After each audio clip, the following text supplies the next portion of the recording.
All right, everybody. I hope you had a happy and safe 4th of July if you're in the U.S. For my Canadian neighbors, I hope you had a great Canada Day on the past Sunday. It's a little bit warm up here in the mountains. We've had a little bit of a fire scare. We're in up by Lake Arrowhead in California, and the north side of the mountain had a fairly large blaze going. So we were a bit concerned about that, but looks like everything's going to be going okay. Right now we're looking at the 240-minute bar, and you can see I've got the pointer set up. Let me go ahead and freeze the screen. What I'm looking at is the low that just got put in over today's session earlier today, and you can see that it matches up fairly well with the high over here. There were some other challenges fairly close to this level here and here, but overall I think this is going to be a good break point for a move down. However, I do want to say this: I don't think this is a good trade for an autopilot kind of trade, meaning something you just set an order out there, because there is a little bit, let me get rid of the crosshairs there. There is a little bit of congestion in this area right here. So you might see a whipsaw in this area, down and then back up. So you might want to watch out for that. Again, you just have to take it into consideration, your particular risk style.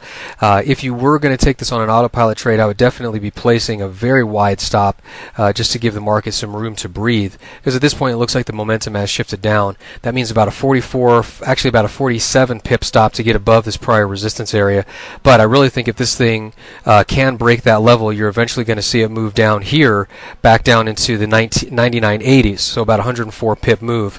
And the reason why I call these vacuums, and vacuums happen in the market where you get a very intense move like you see here. There's just not a lot on the chart. Look back. There's not a lot on the chart in this whole area. You got one spike in this area.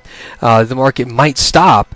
You've got to go even further back, like I just showed you, to even come near to finding something. I mean, take a look at this. Let's just go ahead and put the arrow in here. We'll take it from this little consolidation area. I mean, look at this. You've got a couple of spike highs, but over the last 3 months, you don't have a whole lot of room or a whole lot of consolidation in that area. So I think we'll get a fast move down. So what that means, I'm looking to go short below this low, which is 2.0085. Okay, short at 2.0085 below this low here. Stop. I'm using a 30 pip stop here, but like I said, if this is something that you're just going to be letting go, I would be placing my stop above this resistance area, because I think we might get some whipsaws over here. You have to remember, anytime there's a holiday midweek, some of the larger traders tend to take off. It's more a relaxed environment, and this is where the professional traders really start to try and maneuver themselves around. So you got to be careful with this stuff. But also we've got to deal with the possible long side. I think if the market can break back above these highs in here, whoops, let me get this a little bit lower, these highs right in here, I'm looking to go long again. So that's the going back long, that's too long above 2.0178. The reason why there's such a large gap there is because I want to see that so I apologize for the really sloppy writing. That's a long. There we go. I want to see momentum come back in the market. You want to see that the market breaks through this big down bar before you get really bullish on the market, because there's obviously a lot of selling here. You're starting to see some follow through, and that's really the direction, at least on the short term. And yeah, I know that this short trade is going against the short term trend is up, the midterm trend is up, long term trend is up.